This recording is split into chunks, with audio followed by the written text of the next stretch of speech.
Hello friends, నేను పచ్చిమిర్చితో chicken pulao తయారు చేస్తున్నాను. ఈ ప్రాసెస్లో ట్రై చేయండి మీరు కూడా.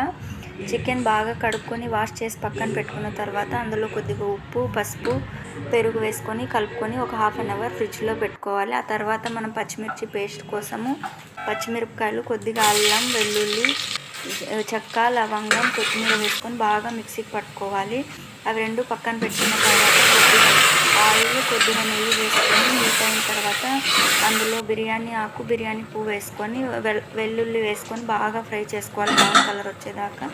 వెల్లుల్లి బాగా ఫ్రై అయిన తర్వాత ఇందాక మనం కలిపి పెట్టుకున్న చికెన్ కూడా వేసుకొని 50% ఉడికిన తర్వాత పచ్చిమిర్చి పేస్ట్ వేసుకొని కొద్దిగా గరం మసాలా, చికెన్ మసాలా, అలాగే కొద్దిగా ధనియాల పొడి వేసుకొని బాగా ఫ్రై చేసుకోవాలి.